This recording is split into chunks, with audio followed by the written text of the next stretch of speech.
You could build anything, you could do anything. You figure it out. You make a mistake, it doesn't matter. I've never been afraid to knock holes in my walls of my house because I knew you could just patch it up. And that's the same with anything, right? Like you don't be Yep. afraid to try, because the worst thing that's going to happen is you hire a professional to come and fix it for you later. But at least you might have the opportunity to do it yourself.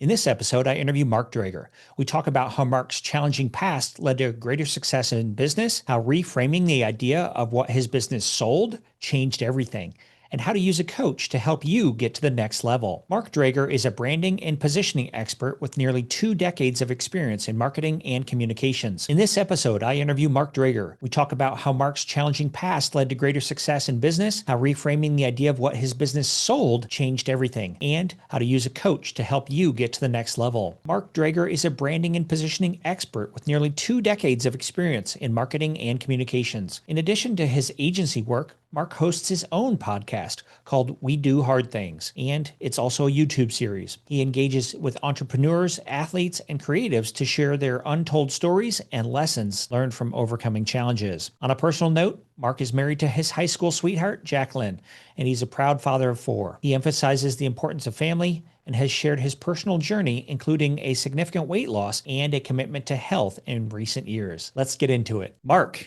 it's so great to see you again. Thank you Oh, for being on my podcast. Matt, you know what? When you were like, hey, we need to do this podcast, I think I was one of maybe the first people to throw up my hand and say, I have got to be on your podcast. This is amazing. It's amazing. I've listened to some of your stuff. What you're doing is very impressive. So I am excited to learn a lot from you today. So let's take it. You're really at a high level right now. You're at about 12 million of content produced, which is very impressive. But yet you say that, let's go back just a little bit. I still wake up every morning struggling to shake off that feeling of being the little boy who's a waste of space and suffering from imposter syndrome. So we're going to get right into your background and your history. Tell me a little bit about growing up. So I was really fortunate. And, now that I've worked through a lot of this stuff, I can look back and say everything was working for me. But, when you're a little kid, when you're dealing with hard times, it's hard to say that at the time, and you have to work through it and process it. But I was fortunate because I was raised in a household where my grandfather, my hero, he just passed away last Friday at 96. We just had his funeral yesterday as we're recording this. And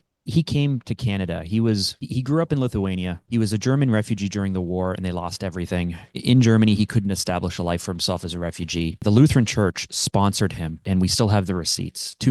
I think it was $257 sponsored him to come to Canada. He had to pay that debt off. He worked on a farm for a year. He worked for a whole second year as a laborer to pay for my grandmother's passage to join him here. They were apart for 2 years. But in 1951, as a stonemason, as a bricklayer, as an immigrant to Canada, as someone who could barely speak the language, him and 3 of his cousins, the 4 of them, they were called the brothers. They were stonemasons and bricklayers, and they saw an opportunity. They were working on a custom-built home, and the general contractor was about to get fired. The homeowner, who was a big publisher up here in Toronto, approached my grandfather and said, hey, you and your brothers, you guys know what you're doing, right? My grandfather said yes. And then he said, do you guys think you could build this home? My grandfather said yes. And I asked him, looking back on this, I said, have you ever built a home? No. Did you know how to build a home? No. Like, what made you have the confidence to say you could? And he said, well, you have to be optimistic. And so in 1951, him and his 3 cousins, the 4 of them, the brothers, they started a company that's still going today. I'm the 3rd generation. My uncles worked in this business. My cousins work in this business. They're home builders.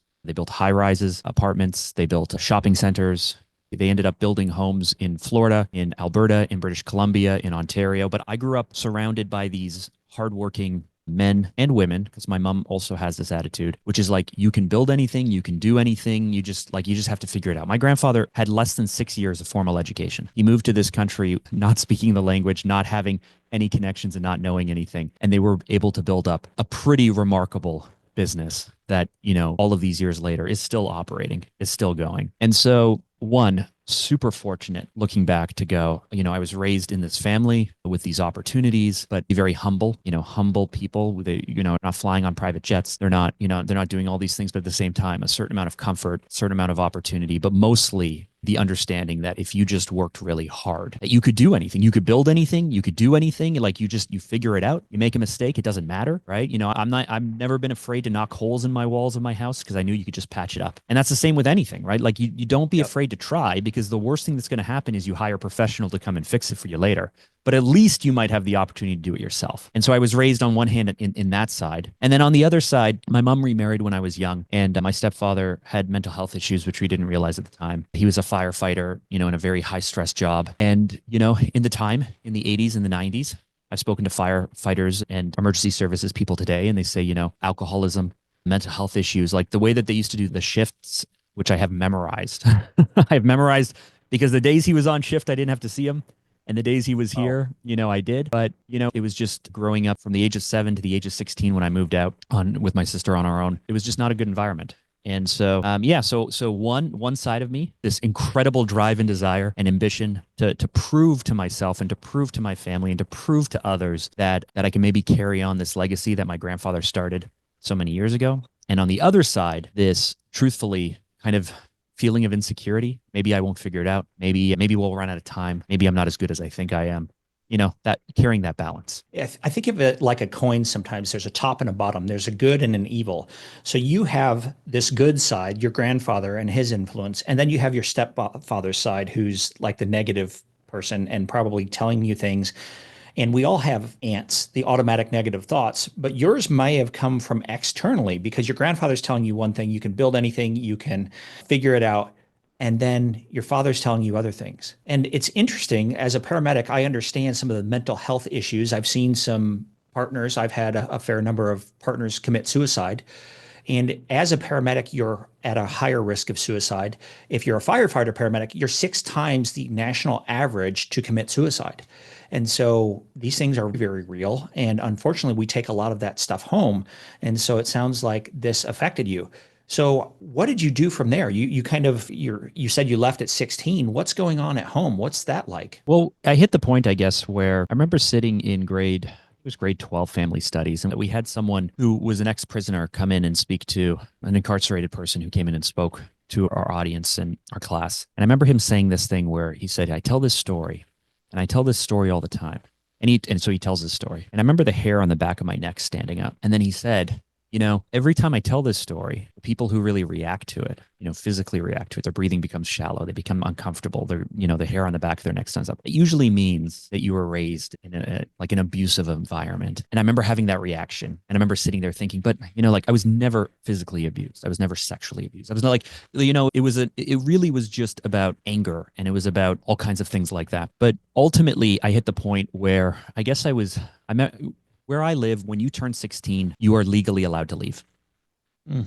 And so you're not 18 yet, but your parents cannot stop you at the age of 16 from dropping out of school, from leaving the home. They cannot stop you. And so I turned 16, and I don't remember this, but my mom tells me I turned to her and I said, I don't know where I'm going. I don't know what I'm doing, but I can't live here anymore. And so I kind of pulled the ripcord, as I say, for your free falling, you pull the ripcord, you pull the chute. And I was still, again, very fortunate and very lucky that I was able to make that transition. So my sister, rather than going off to university, going off to college, living in a dorm, we agreed that we would live together because she was on her way out anyway. My mom was able to arrange for us to get a place for ourselves. My dad and mom, who had separated, we spoke to him, and he moved some of the child support to help cover some of our bills. I was already working at my grandfather's company doing ground maintenance. So I would spend all summer, working 40, 50 hours a week out in the heat, picking up trash and cutting grass and doing ground maintenance and cleaning out basements and stuff like that. So I would save my money, and we were able to get by. And it was great. My grades went up. We had so much more freedom. I met my wife about a year later, and she found me intriguing because I was this, grade, what would I have been, grade 11, I guess, living, on our own. And she was like, that's weird and different. So, listen, it was a time and it was a place. But what took me into my 20s and into my 30s to even figure all some of this stuff out and even address it, that was work that I ultimately had to do. And again, now I'm at a place where a year or two ago, my younger brother was getting married. My stepfather was going to be there. I was really uncomfortable leading up to it, but I saw him there. And I saw him through adult eyes now, not through, Mm. the eyes of a teenager. And I saw him for who he is. And I understand now a bit of perhaps why he acted the way he did. I still don't agree with it. I still don't think it was great. But, as you get out a little older, as you face some of these things, again, with adult eyes, I can let that stuff go. Did you ever feel sorry for him when you saw him again? Yeah, I mean, I don't think he would ever listen to this, but truthfully, pity.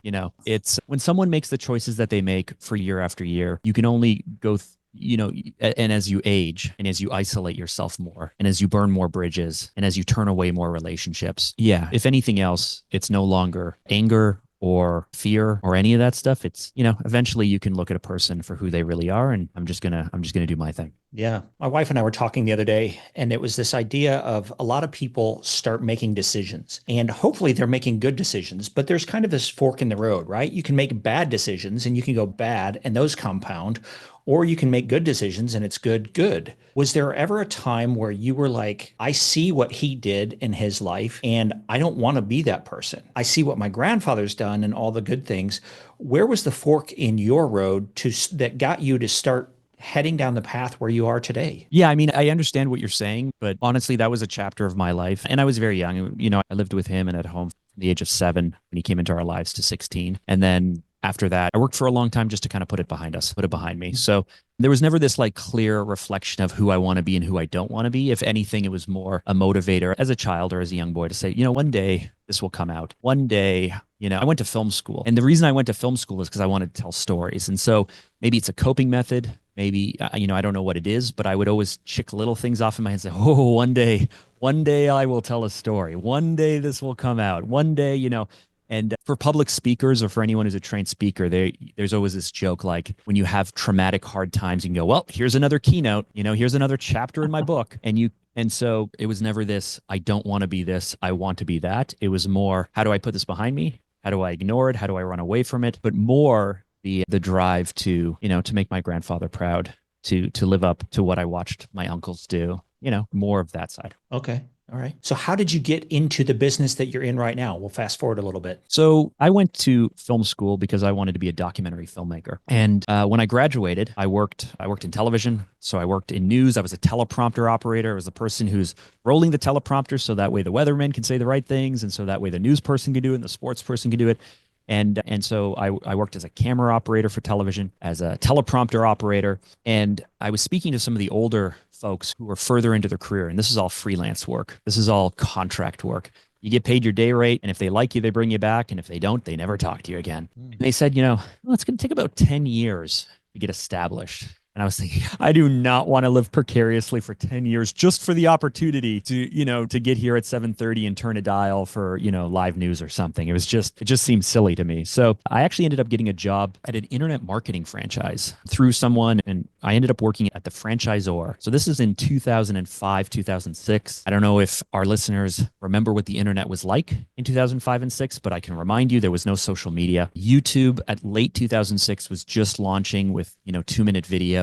Facebook was just starting up. And I remember someone turning to me and saying, it's like MySpace, but you can share photos. So, back then we still did things with dial-up internet. Our videos that we were shooting and compressing were these tiny little glitchy things. So I worked at the head office and I was responsible for producing communications and corporate videos and marketing videos for each department. So we had franchise development marketing, we had operations, we had the training. So if someone bought a franchise, they would come in-house, they would do all these online training. And it was one of the greatest experiences I could have had because I was basically dropped at the age of, I think I was 21. So at 21 years old, I'm dropped at the head office. We have 1,500 offices in 90 countries and territories. I would fly out to each conference. I would record all the training, and then I would edit all the training, and then I would have to push out all the training. So I sat through, really complex and expensive 5-day sales trainings, recording everything, editing everything, and I had to understand it to be able to produce it. So if I ever didn't understand a piece and know what to cut and what to leave and how to structure stuff, I would go to subject matter experts in the company, and I would have to learn what it is they were trying to share for each department. And so we learned about, when Google ads were first launched. I remember someone standing up at a conference and going, for 13 cents, you get someone to your website. And we were like, whoa, that's amazing. And we learned about segmentation, audience segmentation. What's the difference between, someone who's searching for a red pair of Nike shoes versus someone who's doing research for just the best athletic shoes in general, two different buying intents and the segmentation of audiences. And so I ended up learning all of this stuff and it was amazing. And ultimately I ended up going to the CEO of the company and saying, hey, for all of these business reasons, it doesn't make sense for me to be here. You should let me leave. You should outsource the work to me. And then I would take the equipment. I would take you as my first client. And then you would basically finance the equipment to me. And then I would work it off slowly by doing work for you for free to take it Mhm. back. You would pull me off your books. And he said, great idea. And so we ended up launching the agency that I'm still running today. And I mean, lots happened in the 20 years since 2006 when we launched, but we can get into that if you want to. So that's your origin story. It was basically you separating from being an employee to now being a small business owner. Yeah, but hold on. It sounds great, but the pitch I gave my wife at the time. So this was the week my daughter was born. My daughter's 18 now. I was holding her, for the first time, and my wife just graduated college, so she wasn't working. I was the sole breadwinner. I was making $45,000 a year in Toronto, which is like a very high cost of living environment. And I turned to Hmm. my wife and I said, you know what I should do? I said, I want to quit and I want to start my agency. And here was the pitch. Here's the pitch. Are you ready for this? It was, if I make 45 grand a year working for one company, imagine how much money I could make if I worked for 10. Yeah. That was all the business sense I had. Now, if you're listening to me and you say, that's a good idea, I'm going to tell you, do a bit more research on how business works. That is not how business works, but that is what I thought we could do at the time. I love that you were holding the baby at the time that you proposed this pitch. It's kind of like a ransom note, right? Like this is Yeah. our first baby, so here we go. So what happened after that? What happened in the first 12 months? Oh man. Oh yeah. Hell broke loose. So, the reason why I left the company I was at was because we were doing a lot of work we shouldn't have been doing. There was no internal, we were a shared service. So each department could call on us, but there was no way to prioritize which project or which department was best. There was no way to say whether we should spend a month on something or a day on something. So I said the whole pitch to leaving was, hey, as soon as you have to spend hard dollars on this work, everyone in the company is going to question whether it's worth it or not. And that worked so well that they didn't do anything. So like all of the projects we had scoped died. All of the work that they had promised kind of disappeared. And, I was able to have a conversation with the CEO and he was sympathetic and he understood and he helped me out. And, I will always thank Ron MacArthur, who went on to do great things for everything he did to help me launch the company. But yeah, like in our first year in business, I think we did less than 100 grand in revenue. I think I took home less than 18K. Like I didn't know what I was doing. I didn't know how to sell. I didn't know how to market. I didn't know anything about business. And so by April, we launched in January. By April, it was looking pretty bleak. Looking like this Mhm. might have been just like a 5-month, 8-month stint. We were running out of money. We were trying to live on $2,000 a month. It just was like, it just wasn't going well. And so I did one of the greatest things I could have done at the time. And something that has always served me is I told people the truth. So when you launch a company or when you do a venture or when you do anything, everyone in your life they're going to believe in you or they're going to doubt you and secretly enjoy watching you crash and burn. But the people who Mhm. believe in you are going to come up to you and they're going to say, how's it going? And they don't want to hear that it's not going well. You don't want to say it's not going well. So how's it going? It's going great. Oh man, it's awesome. It's hard, but it's going good. We're figuring it out. It's great. And so you say that and you say that and you say that. But it's not going great. It's not going well. That you're running out of cash or running out of runway or you're making mistakes. Or it's just so much harder than you thought it would be. And so I don't quite remember how, but at some point I just told someone the truth and they were like, "Oh, you need to speak to Frank Milner, a guy in my network who I'd previously worked with, who I didn't realize had left the company and was becoming a business coach." And this guy was the head of national sales at a company called Aramark, which is a large supplier of food and food services for hospitals. And anyway, he just had all of this sales experience. And so I Wow. reached out to him and I explained my situation. And he came in and he looked at my books. He looked at what we were doing and he looked at how I was selling. And Matt, let me tell you how I was selling in the old days. So I would say, we are a video company. And people go, great.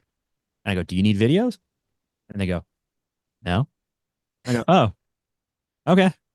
Because Conversation over. well, I didn't realize we weren't selling videos. We were selling effective communications. Or it's like nobody buys a drill. They want to screw something in. They want to make a hole, right? You don't buy a hammer drill just because you want a hole. You buy a hammer drill because you want a hole in concrete. Like Mhm. everything serves an ultimate purpose, but I didn't know any of that stuff. So I hired Frank. He helped me figure some stuff out. He had a partner, Jen, who even came on some of my sales calls. And like looking back, I was just like, I just didn't know what I was doing. But I asked for help. I got some help. They gave me some tips, some like really easy tips, even like they said, Mark, you're kind of a likable guy and you're kind of like honest and open. He's like, you did this one project with this one person for this one thing that I could manage to get through a network connection. He said, can you, like he said, Mark, email them and ask them for lunch. I said, okay, well, what am I going to say? And he said, you're going to take them out for lunch and you're going to say, working with you guys was awesome. I'm a young guy. I have a wife and a kid at home. I'm starting this company. I would love to help you out. I will do anything you want. Is there anything I can do? Is there anything that you can do to help me figure out how to get some more projects? And I was like, Frank, I can't say that.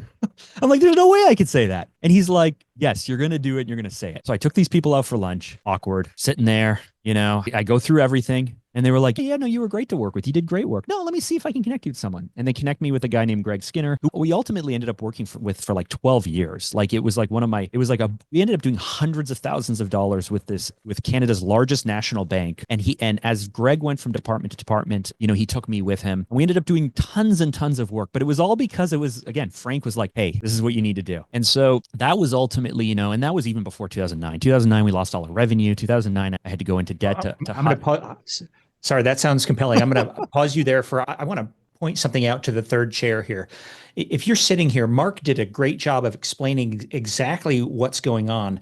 I want to put this in a different analogy. We train paramedics, and part of the thing, or I do in my other business, but one of the things that we teach them right away is if you get on a scene and you need more fire trucks or ambulances or helicopters, you ask for help. We call it request additional resources. And so when you got on scene and you figured out, hey, I'm only making 18,000, I have a new wife, a new baby, things aren't going as well as I want them to be, you ask for help. You got a coach, you brought him on board, so that was one additional resource. And then you found another person and you asked for a testimonial. And through this collaboration, you kind of hitched your wagon to his and you were able to start climbing. And that's when things went absolutely gangbusters for you, except they didn't. Well, so I will say, like, you have to, it's when we tell these stories, you have to be hardworking. You have to be humble. You have to have a skill set. And so people get into trouble when they start new things and they don't have those things aligned, right? Like, so the thing was, I was willing to put in the time. I was willing to work hard. I did have a skill set. I just wasn't capitalizing on it. So, but if you're starting something new, if you're trying something out, if you're getting into business for the first time, you may not even, again, the imposter syndrome, you may not even realize or leverage what you're great at. So first, ensure you have the work ethic, you have the abilities, that you are willing to bring it. And then if you do, then you can immediately start to leverage it. And so I find in business, people actually leverage too early. They leverage stuff they don't have. And we know lots of business owners who talk and never deliver. But if you're coming from a skilled trade of any kind into business, more often you downplay and do not leverage the true skill sets that you have. Let's unpack that a little bit more because this is also compelling. What do you mean leverage the skill sets that you already have? Can you give me an example of that? Well, sure. So let's imagine someone who's a listener right now. Give me a business of some kind, a skill set of some kind. Let's say that somebody was working at a bank. They were a bank teller and they're not really happy there and they want to do something else. And maybe they have that entrepreneurial seizure to start some business. Great. So we've done a lot with financial planning and bank tellers. So let's say that you're in banking. Why would you get into that? Maybe you like people. Maybe you like helping them. Maybe you like the money side of things. So natural ways to progress and start a company. Maybe you're going to go into consulting or insurance or financial planning or something like that. And that is starting your own firm. Maybe you're going to go into real estate, some kind of area like that. Great. So you naturally have let's say you've spent the last 5 or 10 years as a teller. Maybe you've worked your way up and working with people, but it's in the safe corporate environment. And now you're going out on your own. Well, you may not even realize that thinking back to your favorite customers, your favorite clients that picked you, that came to you, that wanted to work with you. You think, well, it's because I worked for the bank. Well, it's because this was their home branch. Well, that's maybe how they got connected with you. But why did they keep coming to you? Why were you the one that they wanted? And you don't need 100 clients. You need like 5 in your head. And if you close your eyes and you think of those 5 people and suddenly you go, oh, you know what? They're all like people in their 50s.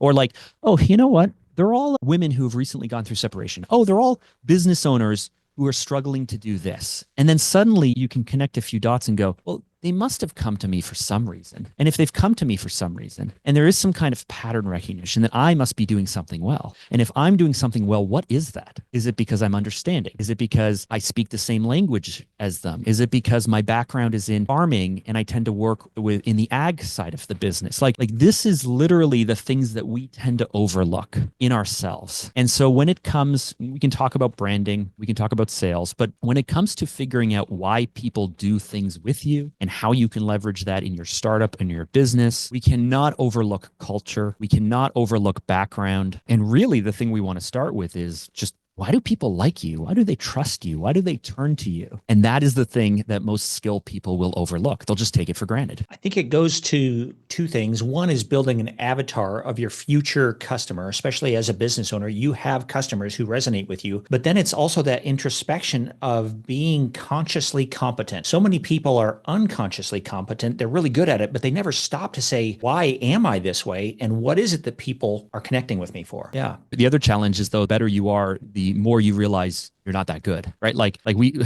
I don't know if you're familiar with the Dunn-Kruger effect, but like, the reason why politicians can stand up so confidently and say all this BS that's not actually true is because they haven't taken the time to learn about it. And then there's like there's a Senate hearing or someone's pulled in front of Congress and people who don't know anything ask really pointed questions of people who know a lot. And the people who know a lot go, well, it depends, Senator. And well, you kind of, and they come across like so unconfident or like they're just not giving clear sound bites because they know how complicated everything is and how nuanced everything is, how difficult everything is. And so ultimately this happens to ourselves as well because we get so deep into our skill sets and so deep into what's going on. And ultimately being able to simplify it or break it down or speak with confidence, it's just like it becomes a bit of a muddled mess. And so truthfully, a big part of what we do, this is not something you can easily figure out yourself. I'll just put that out there. If you're struggling with this as a startup, as a business owner, as a sales and marketing lead, if you're struggling with this, it's because it's very hard. You would never do self-therapy, right? Like you need that other person to reflect back what's going on. You need that other person to pull it out from you.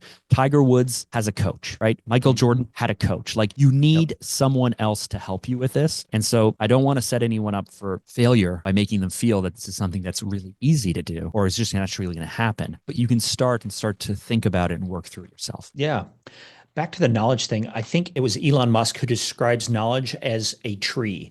The trunk of the tree is basic general knowledge that we all get, kind of the 100, 200 level college class. And then as you go up into the branches, you start getting differentiation. It's like this or it's like this. If you go even further, it's into the leaves and the buds. And so if you flip this upside down and you think of dirt here and the tree is upside down, the senators or the politicians are only going this deep. But as you said, when you get more knowledge, the answer is almost always, it depends. What should I do with my business? Well, the answer is, it depends. Well, shouldn't I just do this? Shouldn't I just market the hell out of this thing? Well, no, the answer is, what result do you want? Yeah. So let's fast forward here a little bit. You've got this business, it's starting to create some traction. It sounded like in 2009, you had a dry spell or a dip in that. Yeah, it was called the Great Recession. The Great Recession.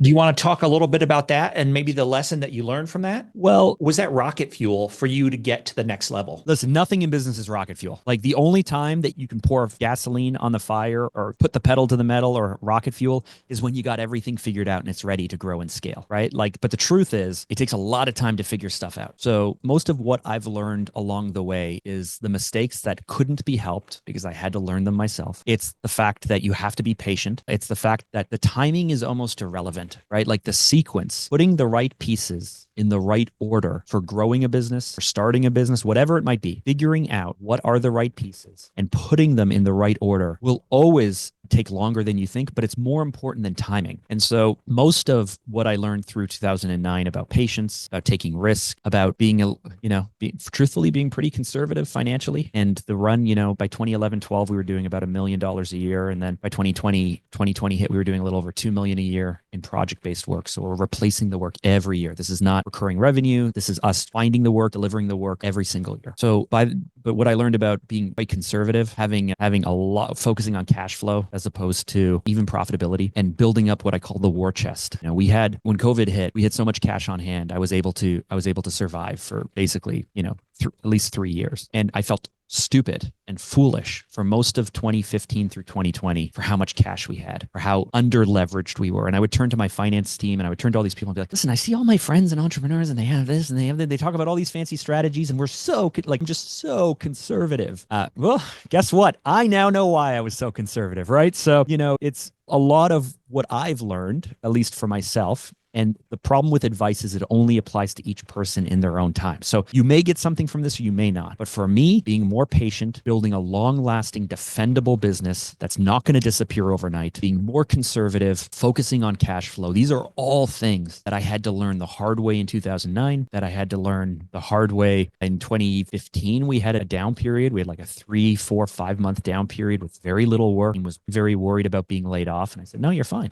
Like, I know you have nothing to do. That's okay. You're fine. Like and then ultimately through 2020 and restructuring our business and the amount of, moving us actually from a pretty established company who had been operating for over 15 years back to almost startup, we had to take a step back. I learned that contraction is okay in business. It's not the end of the world to contract. Like a lot of the things I've learned are actually just, I think, kind of more conservative, old school, hard lessons as opposed to all the flashy stuff you're going to learn on Instagram. That's great. Love this. What was it that took you from, you got to a million, I think you said in 2015? I think 2012, I think. 2012. So Yeah. what was it that took you from a million to 2 million and to where you are today? If you had to say the top one or two things, what's it been? Was it marketing? What was the magic? Yeah. So I was just talking to my COO about this actually this morning, interestingly enough, because we were looking back and analyzing some of the wins, which I think you can never do enough. Like the wins and losses looking back, you totally that's where the magic happens to keep you from making the same mistakes in the future. But so a few unlocks. One, if you have to sell and deliver at the same time, you are always going to be small, right? So there's this whole idea like work on the business, not in the business. Well, forget all of that stuff. From a sales and marketing point of view, if you are the person who is selling and responsible for operations and delivery, in the back of your mind, you're always going to talk your way out of deals because you're going to be like, is this the client worth it? Are they a pain in the butt? And I'm not sure. There's a huge emotional toll or whatever. So that is first. You need to be able to sell something other people can predictably deliver. And that's going to be technology. That's going to be systems and operations through people. That's going to be a team you have. Like step number one is figuring out how can you create that widget that can be sold. And we do custom work. So our widget is still highly customized, but the first breakthrough when I was starting was I had this moment of like, man, things are so much easier to sell and promises are so much easier to make to a client when I don't have to worry about delivering, right? Like I just, yeah, you want this done? We'll do it for you. Sure. Like it just gave me so much more confidence. And so that's breakthrough number one. Number two, you have to have predictable lead flow. If you are not doing sales, marketing efforts, if you do not have a predictable lead flow, and that can be one sale a month, but if you know you have one sale a month, you have 12 sales a year. If you know your average sale is worth 30 grand, then you know how much revenue you have. If you know what your margins are on the revenue, you know how many staff you can afford. Like if you do not have predictable lead flow, you cannot plan any other part of the business down channel. So, and that goes hand in hand with being able to sell without delivering. If you don't have predictable lead flow, you're probably going to be pulled into stuff all the time and putting out fires all the time. And so most of what allows you to grow a business, let's forget scaling. Scaling is putting rocket fuel on it. Just growing a business is about building predictability into what you do. Selling the same number of things the same way for the same price, the same type of people at the same margins so you can have the same delivery over and over again. I think a lot of people overlook the fact that's like the foundation for running a business. So how do you ensure that consistency, that predictability? Well, that's a big question. So it depends. It always depends, but it depends. How do you do it, or what businesses have you looked at and they're just absolutely crushing it in the consistency thing? Because I think it's something that every business struggles with. Yeah. What's working for you? So let me take a step back. The reason I say it depends is it depends on how long you've been in business. It depends on if you're just doing one thing or many things. It depends if you're launching new products or services or if you're moving into new markets. And so we can take a snapshot, but here's what I will say. We have an assessment that's pretty core and foundational to the work that we do. And this is something where over 10 years of working with different companies. So we've worked in 29 industries. We've worked with a little over 300 different companies. And we've done this for people from pre-revenue startups. So like a single solopreneur who just wants to start something very small, right up to national and international brands. We're talking about working with the Toronto Raptors, working with national airlines, working with international and financial companies and pension plans. because we were the digital agency of record for the investment firm of our national pension plan that has $450 billion of assets under management. So like we've seen this and we've worked in all these departments in all these industries. And at a certain point, you're going to recognize some patterns. And so I've developed this framework that works very well if you're thinking about starting a business, if you are in startup, or if you're in a more mature 7 or 8 figure owner managed business. And it's called your core selling identity. And so if you can I walk you guys through this? Is that okay? Do you think it would be Yeah, that would be, beneficial? I think they would love that. Go ahead. Okay. So every business starts or leads with culture and the owner and their values. And this is because the decisions you make as a leader, which means where you invest and how you invest and who you hire and your org chart from a sales and marketing point of view, it's going to be driven by you, the leader, your comfort zone, your approach. And let me break this down. So we have 3 profiles. We have the hunter, we have the farmer, and we have the tribe leader.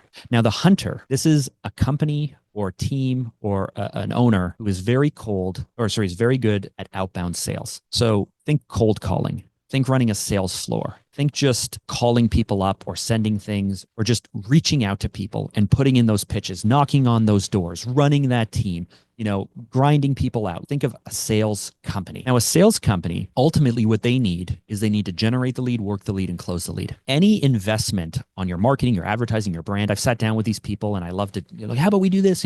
So any investment outside of generating the lead, working the lead, and closing the lead, they see as a complete waste of time and money. Because for someone who's very comfortable going out to the world and getting them to think their way and sell something, why would you launch a podcast? Why would you do blogs? Why would you do SEO? Like, unless it's going to generate the lead so my team can work the lead and close the lead. And so hunters, if you are a hunter, the way that you approach your branding, advertising, your marketing, your sales, it has to support that comfort level with this outbound approach. Now, the farmer, this is someone or a company that's very good at marketing. We've had clients who, we launch a marketing campaign for them and their lead count goes up. And within the lead count going up, there are more diamonds in the rough. There are more amazing clients, but then there's also a lot of crappy garbage leads too. And they go, why are all these garbage leads coming in? And we go, yeah, but look at the numbers. Like look at the numbers and look at how great it is. And they're like, ah. And so marketers, more often than not, love the platform, love the systems, love the data, will launch different ads on different platforms, and they will split test things and they will try things and they'll have landing pages and they'll run all these complicated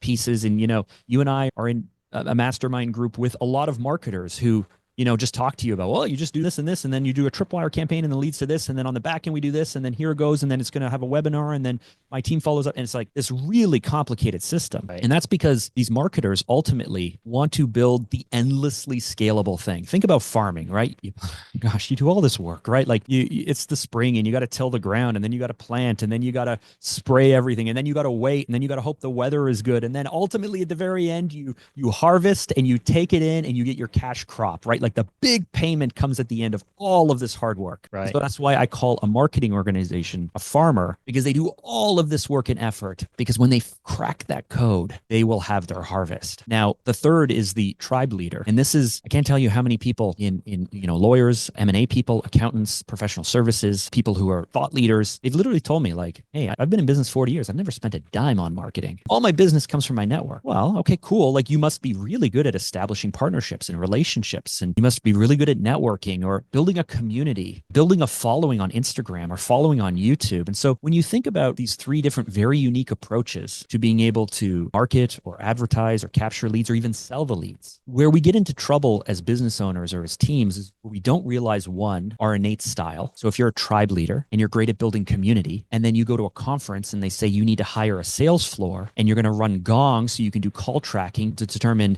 the percentage of talk time versus listen time, and then you're going to set up all this data, you're going to be like, well, that sounds great. But do you know anything about managing a sales team or a sales floor? Do you understand anything about outbound? Do you even know how to structure an offer? Are you going to set up the technology? Or if you're a marketing person and ultimately they say, hey, you're really great at just sitting at your desk and building these landing pages and doing all this stuff, but I want you to go to way more conferences and I want you to speak to way more people and establish more formal relationships and then leverage those relationships and then follow up with people. Like maybe you like people, but chances are you're probably an introvert. And like you like, frankly, you might find it incredibly uncomfortable to do any of that stuff, but give you a keyboard, give you go high level, a landing page split testing software, and you're going to make millions. And so first, we have to identify who we are. Next, we have to audit whether we're actually maximizing and capitalizing on the strategies that work for our innate selling style. And then if we are, we can move up kind of the maturity ladder, which is almost every business starts as a tribe leader. And then at a point, you have to introduce formal marketing. And then as you scale and grow, you will then introduce a sales team to ultimately work those pieces. So there is a natural progression to this. But when you're starting, or when you're smaller, or when you don't have unlimited time and resources, what you really want to do is figure out who you are and then make the most of it. That's great. I love that analogy.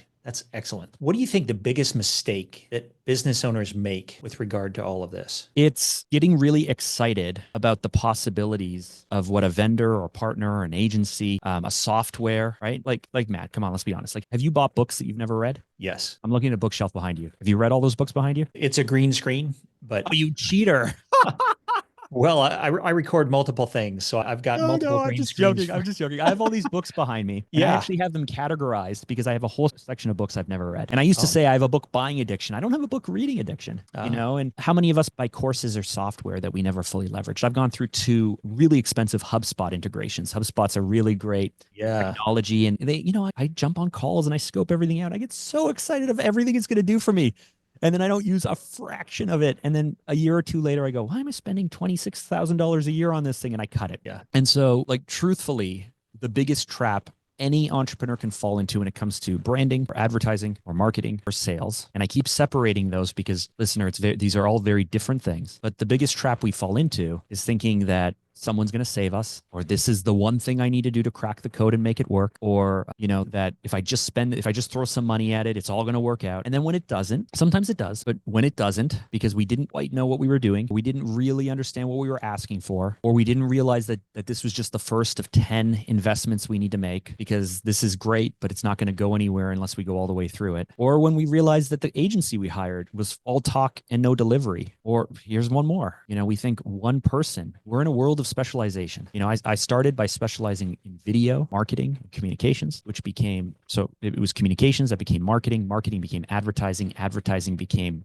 campaigns. In 2016, we became a full service digital agency. I spent 4 or 5 years trying to be a performance agency, which means we ran Google ads and Facebook ads and built attribution models. And we wanted to be the one-stop shop for everyone. And I realized, gosh, I need like 18 different specialists in my company just to be able to do this stuff. And I shut all of that down in 2020 when we cleaned everything up. But thinking that one agency is going to do everything for you and get results, it's not, like, these are the things that cost us time and cost us money. And we can apply that to any part of your business, operations, finance. Like, every part of your operations requires the same thing that sales and marketing requires, which is doing a few things, doing them really well, measuring to see if they're working or not, hiring the specialists who are going to be able to actually crack whatever code it is for you to ensure you're getting the results you want. Like, that has to happen in every part of your business. In EMS, we train paramedics and EMTs that airway, breathing, and circulation are the most important thing that you need to worry about after you check for scene safety. And the people who pass EMT and pass paramedic and go on and do really good things in the world continue to rotate around those three things. And it doesn't matter whether you're in the middle of a war zone, whether you're delivering a baby on the interstate, airway, breathing, and circulation. And when you start getting outside of that and you start thinking that toe pain is more important than their airway or breathing or circulation, that's when people die. And so if you focus on those few things as a first responder, people live. They don't always live, but at least they have a better chance of living. And so to your point about business, I think it's spot on. Do the few things much, much better at a deeper level, and you'll have better results. And if we could just play that analogy out as to something I've already mentioned. So predictable lead flow, a predictable way to close them, and predictable deliverability. If you cannot right size those three things, then you're going to really struggle to build a profitable business. Yeah. Mark, as we start to wrap up, if somebody's out there and they're like, I'm not real clear on my business, but I'm maybe a brand new person, or they're very high level, maybe they're at 10 million or 100 million, should they still reach out and contact you? Who's your ideal customer? Who's your ideal client? What solutions, or who can you help? Who can you be a hero to? Oh, that's a great question. So, I mean, our ideal customer or client is really going to be the business owner, the marketing lead, or the sales lead in a 7 or 8 figure B2B business. Now, if you're listening to this and you're going, well, I'm a solopreneur and I'm doing 450 grand a year or what have you, that's okay as well, as long as there is the understanding and the intention to become a 7-figure business. Truthfully, and I'm sure it's the same for you and even the people listening. Often it's not so much about checking all the boxes for, it's more about the person's intent. Are you willing to invest the time? Are you willing to invest the money? Do you have a bigger mission? Is there something you want to do? Now, if you haven't even started a business and you're not quite sure what you're doing or where you want to go, that's probably a little bit early for us. And I will say that we have a great podcast called How to Sell More. There's tons of amazing content on YouTube as well from us and from others. And there's a lot of things you can do. But if you're already running a 6-figure business and you're just itching to get to 7, if ultimately you're a 7 and 8-figure business in the B2B space and you're looking to sell more, we are the agency that people turn to for clarity. So like our mission is to help companies sell more. And the only way we can do that is by kind of figuring out, taking the really complex challenges or situations and figuring out what is the right thing to do. How should we spend the money? Because there's a million ways you can spend money and there's a million things you can do, but we only have limited time. We only have limited budget and resources. So we want to look for those low hanging fruit. We want to look to simplify things.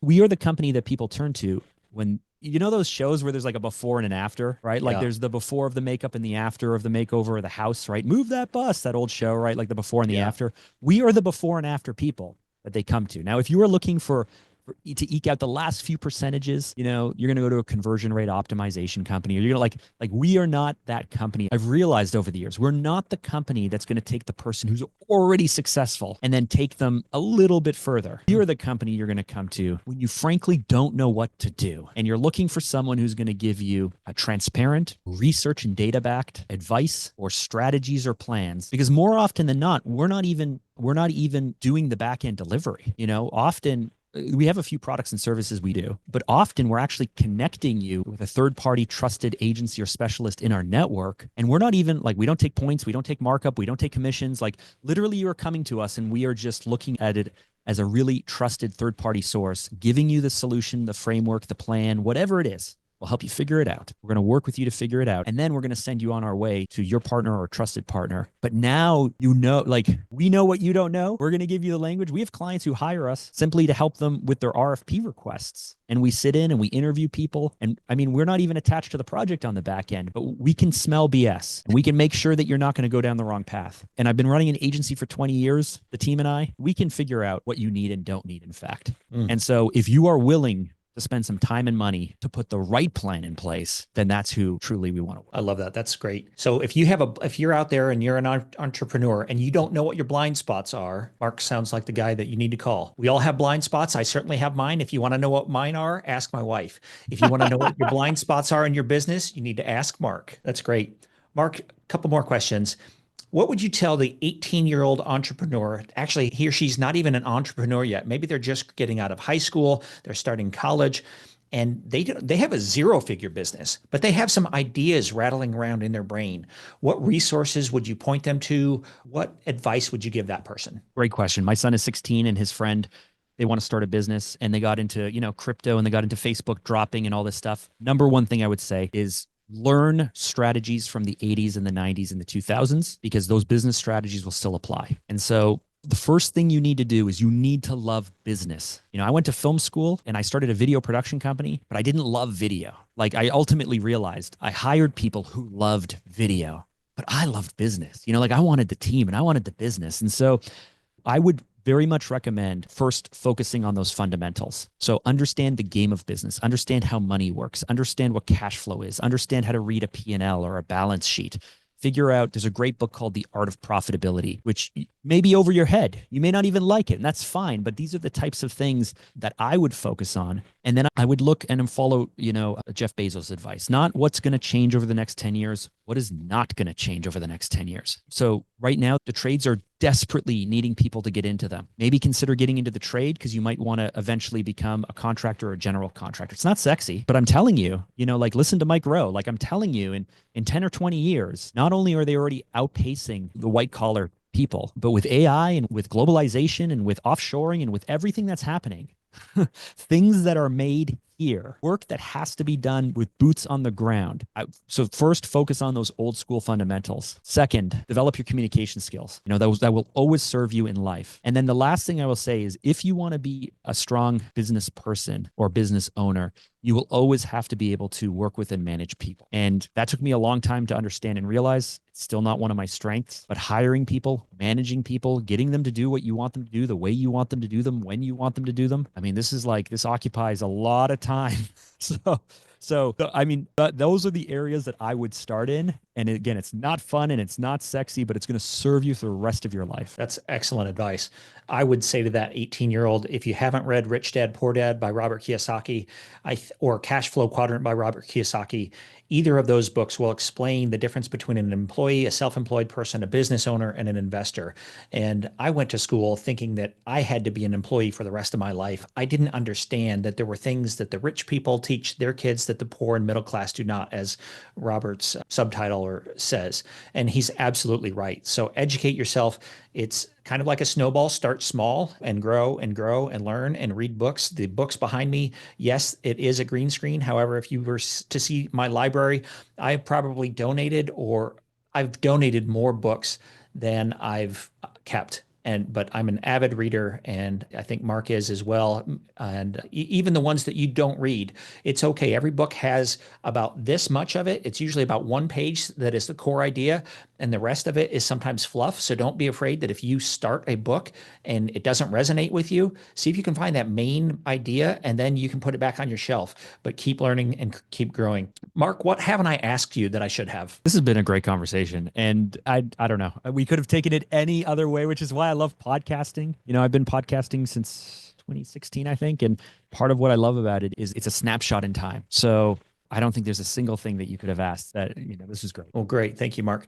If they want to get a hold of you or they want to find you, where can they reach you? Yeah, I mean, listen, if you like a little bit of what I've shared today, I would suggest maybe checking out the How to Sell More podcast. You can find it on all of the podcast apps. You can find it on YouTube if you want to listen in. If you want to learn more about my agency, you can find us at salesloopbrand.com. Or, my email is even there if you just want to reach out.